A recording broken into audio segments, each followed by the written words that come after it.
I know it's a bad time of the year for this kind of stuff, so it's been good for the last many weeks, up to a month and a half ago, making content and stuff like this. It's life-saving material, so we're going to continue on with this and talk about the covert narcissist who always monitors you if you're the ex, because it's what happens, and it's a big head game. Like, they're basically going to monitor your spirit to try to decipher how you're feeling, how you're thinking, and move accordingly off of that to proceed with the further psychological head games that they want to use to destroy your life.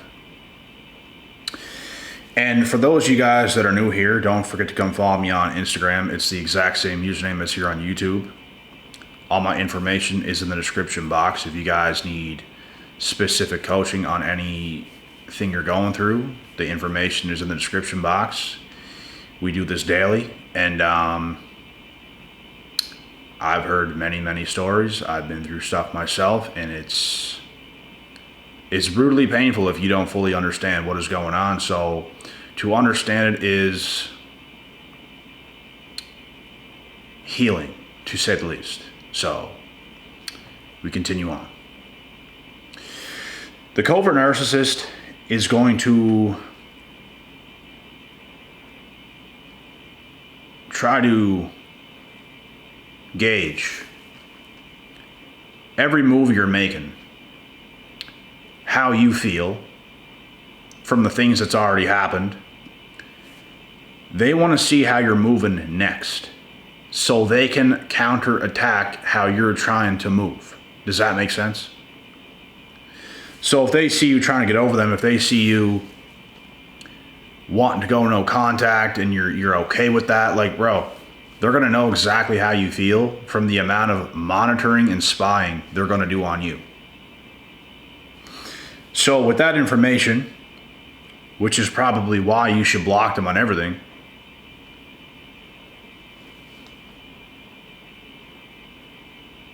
you can't fall for any tactics they're going to use going forward. If you're dealing with a female, bro, for example, and I know this varies back and forth, it's not just females, there's guys that do this stuff too, but let's say if you're dealing with a female, expect them to have new supply like this. They might post them, they might go crazy with them, acting like they're living their best life, doing all that kind of stuff, but it's a facade.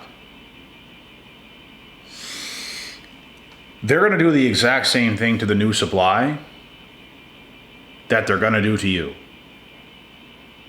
And let me tell you guys something else that's happened to me in the past, and see if you guys can relate to this.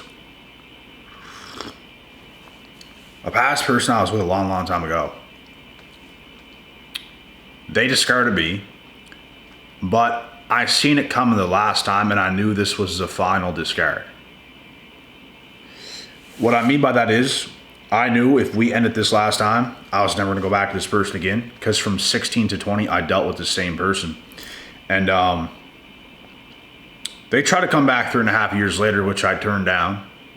But the last time they discarded me, I seen them 2 weeks later, out and about, at a summertime nightclub where I come from. Let's remember here, I was 20 years old. She was 19. Takes a guy purposely right beside me, starts making out with some random dude. Not even with him, just some random dude.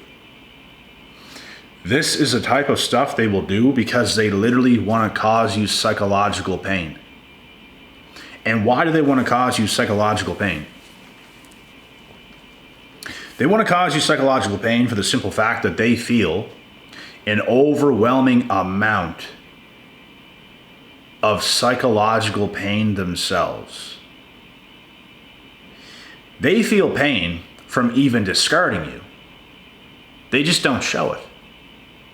Deep down, bro, the narcissist a lot of the time wishes they could keep you around. Every person that's ever discarded me in my life, let me tell you guys something right now. They deep down wished they could have kept me, but they knew the time was coming where their behavior is so unacceptable that I would end up discarding them if they didn't do it to me. So the narcissist always wants to do it to you first. They always want to discard you first because they know on your end, it's going to come. It's going to come. They know you're too good for them. They know you're not going to put up with their BS. And this is if they date somebody that's worth a damn, because, bro, sometimes they will go and get like low value supply. You will see a human being with infinite potential. You'll see some smoking hot female who's young go with some balmy looking dude, bro. And it's like, what? Like, you can't even believe they would even touch that person or even be associated with that person. But that's what they do. Because internally, that is the level they're on. You can't understand it from the outside looking in. Because you're just looking in. You're seeing what? Like, that person is with that person? Like, what? But understand how messed up they are internally. Like, it's wild. So, the covert narcissist who has discarded their good supply, they will monitor that person. They will monitor you.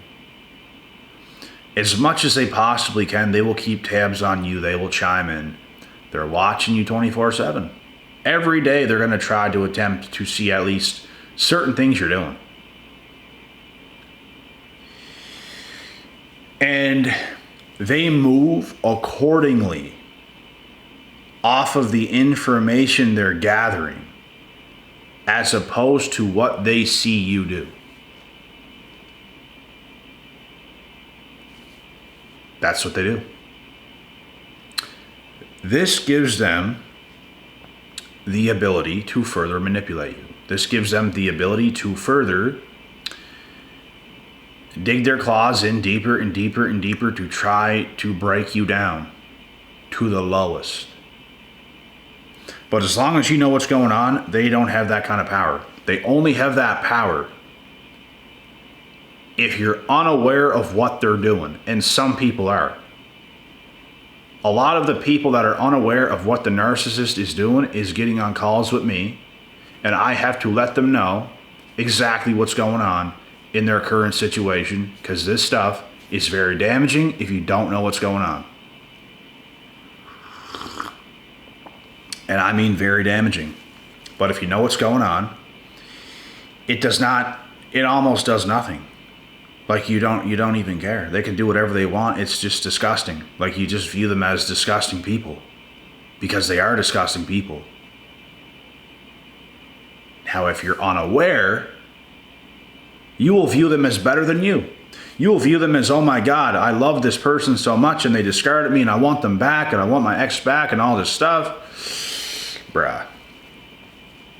They have you completely bamboozled, my boy. They have you completely bamboozled. And that's their goal. Their goal is to try to trick your mind into them thinking they're normal. Into them thinking that you're the problem. And if they can convince you of this, you will actually start to believe them. You'll start to believe you're the problem. You'll start to believe you were the one that was not good enough. You'll start to believe that you're the narcissist. You'll start to believe all this stuff about yourself that's not even true because they got in your head. And I do a very good job of helping people not let the narcissist get in their head. Why? Because they can't get in my head. If they can't get in my head, I can help you allow them to not get in your head. Because I know the exact psychology that goes on behind this kind of insidious behavior, for the simple fact that I've dealt with it from the age of 16. When I was 16, dated a girl that was 15. I was in grade 11. She was in grade 10. That's where it started. Started at a party. And there was many years in the 4-year span of idolizing me, then devaluing me, and then discarding me. And you know what? There wasn't much, like a lot of the time, bro, in this idolizing phase that you go through with them, which is this big high, a lot of the time the devaluing stage is like pretty brutal and it lasts a good amount of time. With this person I dealt with a long time ago, it was very short. To the point where the whole time I was with this person, it was like really good. But one day come, all this devaluation and then discard. Like one day came. It's not like I was treated badly or wrong for like weeks prior. It was like a day, bro. This big devaluation phase and then discarded, like all in the same day. And that's kind of unusual because usually narcissists, they will idolize you. It'll be good for a while, and then they'll start to devalue you slowly, and then drop you like a bad habit. It's like this slow death, and they're gone. I've also went through that, but I knew what was going on. So it didn't do much. I didn't experience that. I've only experienced that once in my life.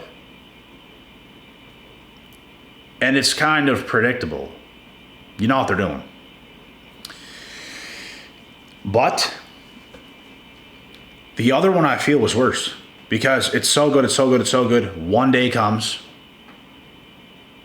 They slowly devalue, they start an argument, they start to just do all this stuff, and they drop you, they ghost you, they block you. So it's just so sudden, and it kind of leaves you cold, feeling cold like what just happened. But this same routine with this same person happened 4 or 5 different times in the span of 4 years. You start to get somewhere in a relationship with this person, it starts to build up, it starts to build up. As soon as you get too close, they drop you. The exact same thing goes, and then they drop you. The exact same thing goes, and they drop you. So I started to catch on to this rhythm. So I would take this person back because I was young and didn't know any better. And the times we had were good, so it was hard not to go back. And a part of me felt like this isn't over. So I'd go back. But I was expecting it these last times. So when it happened, I saw it coming. Going through that rhythm, bro, honestly set me up for life. So now every time I date a girl or get in an interaction with one and things are going somewhere, I don't just think in this fantasy world where it's like, oh my God, like we're so good for each other and it's gonna work for sure. I know in the back of my head, it could happen again. And it's not that I live like paranoid if I date somebody new and things are going well and I'm like paranoid, like if they're gonna do this stuff, like I'm just cool with it, but in the back of my head, I know it could happen. And I think that's important because a lot of guys today, when things are going good with a girl or vice versa, you like, it's so good, you just think for sure it's gonna work. You think for sure it's your person. Like you don't possibly see a way how it couldn't. That is the death of yourself. You have to acknowledge, you have to understand, it don't matter how good something feels. In fact, if something feels way too damn good and like, bro, that's a fucking, you better watch out, boy.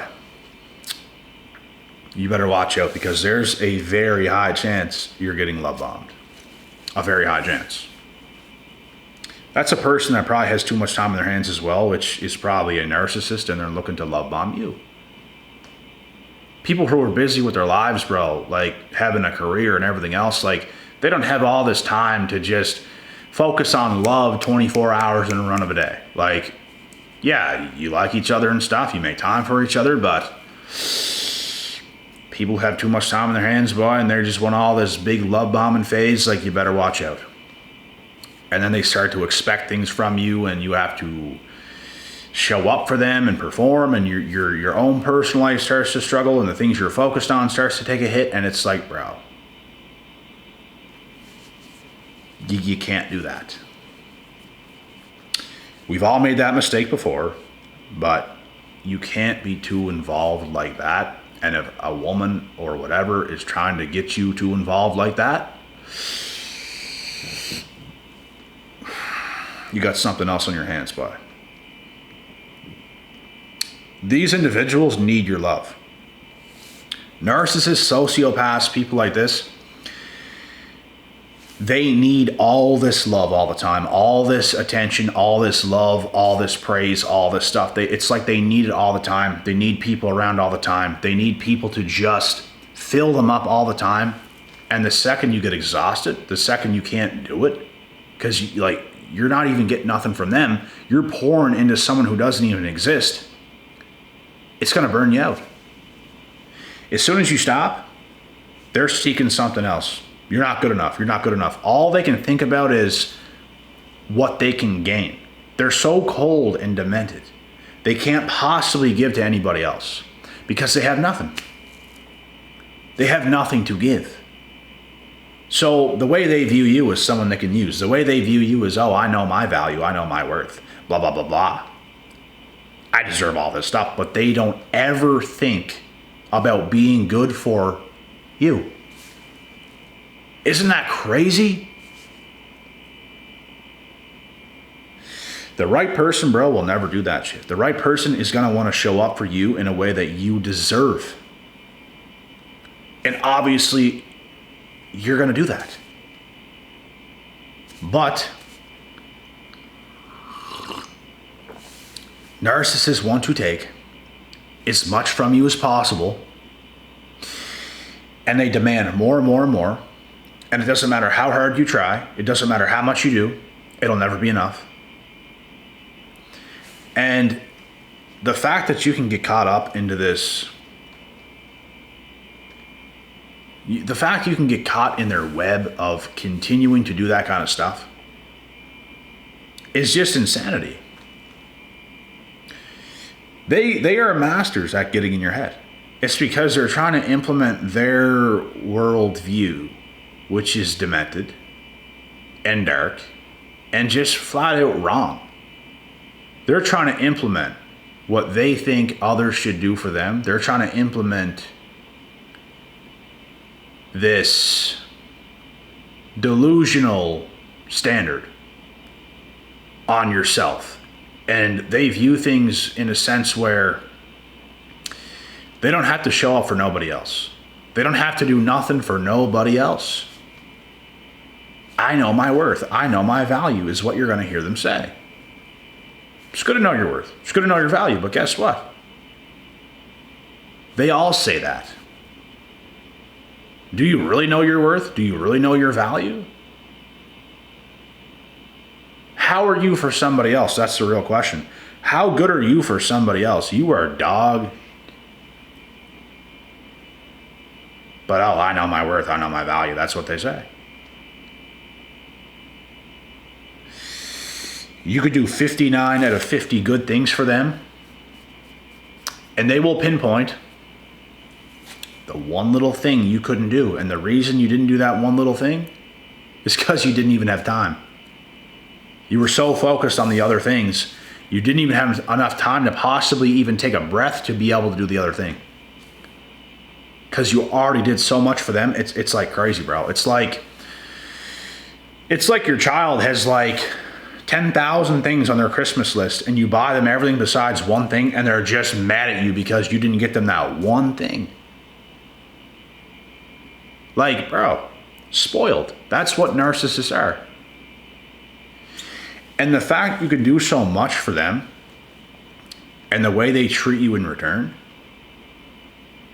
and they absolutely do nothing for you at all, literally nothing, is just, it's sick.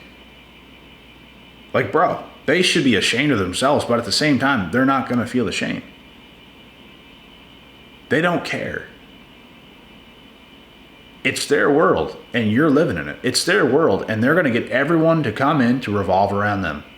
To give them this, to give them that, to treat them like this, to treat them like that, princess treatment, all this shit. And it's pure narcissism. because they're not giving anything. They just expect you to bend over backwards and do it all for them. And it's very annoying. It's very, very annoying. And if you're the type of person that has been this way for somebody, it literally makes you not want to do anything for anybody again for a very long time, until you completely heal and you completely regather yourself so you have more to give now, because they stole so much from you. You're in a position where you poured out so much, you can't pour out anymore because you gave the wrong person your all. And when you gave the wrong person your all, they take so much value from you, and you get to the point where you burn out and you can't possibly keep up with their unrealistic expectations. They drop you. They're going to say, we can't meet each other's needs anymore. You can't meet my needs anymore and all this stuff. Yeah, you can't. Because their needs are delusional. If anyone that is healthy in their right mind saw the way they acted to you, bro, like, they'd be like, what the? Like, this is insane. And the fact, we've all been there. The fact that you even try to keep up with them, I've done it. It's insane, bro. Like, they get in your head, man. They get in your head. Maybe not all the way, but they get in your head. And you keep doing things for them. You keep doing things for them. You think things are going to be better. It only gets worse. And then the discard comes. And then they spy on you every single day of their lives. Every day. Monitoring your spirit. Seeing what they can do now to destroy you further and further and further. Narcissists are sick, twisted individuals. A lot of them psychopaths. And they want to destroy their old supply as much as possible, because that makes them feel better. It makes them feel better. The whole time, bro, all that shame, it's going to catch up with them and it's going to hit them. They know they're terrible people. They know they are. And they are terrible people. And dealing with them is going to give you a whole other perspective on life. You're never going to want to deal with one again. And when you see one, you're going to feel that same vibe from a different person. And it's going to be like, you are out, bro. You're out. But anyways, guys, that is the video for this evening. Like I said, don't forget to come follow me on Instagram. Exact same username as here on YouTube, Terry Joel Jr. And with that being said, I'll see y'all in the next. God willing, God bless, and we'll see y'all at the top.